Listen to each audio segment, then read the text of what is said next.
So for item number 2 of my 101 list, I wanted to watch 101 movies as recommended by friends, and if possible with those friends. I didn't do very well at watching them with the friends, but I did watch 101 movies, and that's done. I just kind of like surveyed friends on Facebook and stuff and got recommendations, and sometimes in person. I ended up watching some, I guess, classics that I had never seen. I watched Casablanca, I saw Star Wars Episode 3, Back to the Future 2, 1776, Hunt for Red October, Wrath of Khan, Breakfast at Tiffany's, and yeah, those were pretty good. There were a couple movies I didn't really enjoy watching. Somewhere in Time I thought was terribly cheesy and the ending was no fun. Pursuit of Happiness, people say that one's like really great, but I felt like he was just kind of a jerk to his son the whole time. Unpopular opinion. What's Up Doc also did not impress me. I just didn't like Barbara Streisand's character. I thought she was also a jerk. So I can't sympathize with those people. I watched a couple ridiculous things. When I was first starting to date my now husband, he wanted to watch Pokemon the first movie, so I found it.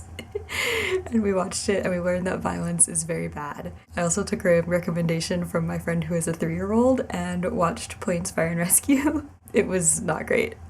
Yeah. I watched a few documentaries that were really interesting. My favorite was The Search for General Tso, and they kind of searched for the origin of General Tso's chicken. They went back to China and asked people what they thought of it, and they had no idea what it was. It didn't taste like Chinese food to them, and they eventually tracked it down to like one chef.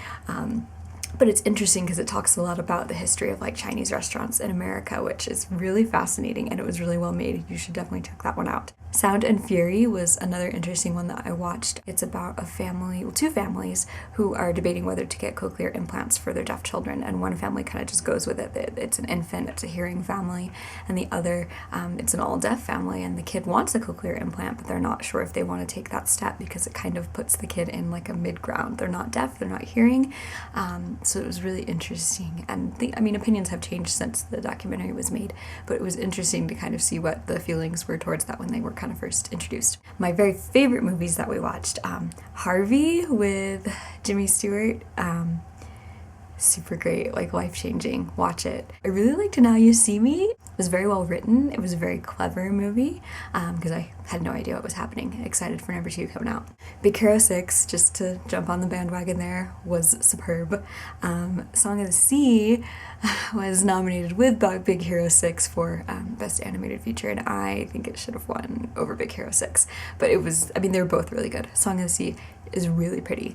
Really well done. Captain America Winter Soldier was actually a really good movie. Like, it wasn't just good for being a superhero movie, it was like a really well done movie.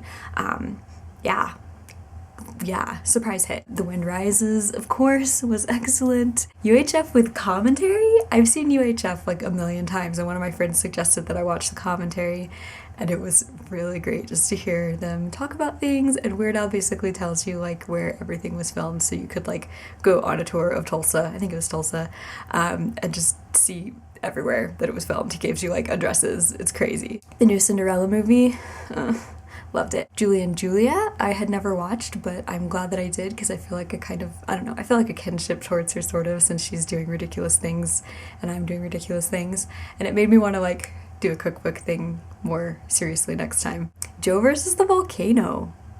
What? Like, that's a great movie. Inside Out, again, joining the masses. It was excellent. Northanger Abbey, I watched after reading the book, actually, and it was very good. It lived up to my expectations. The book was hilarious. The movie was hilarious. Highly recommend it. Big Eyes was kind of a surprise hit, too. Like, I'd heard good things about it, and I was like, yeah, okay. It was really interesting. It was really good. I recommend that one, too.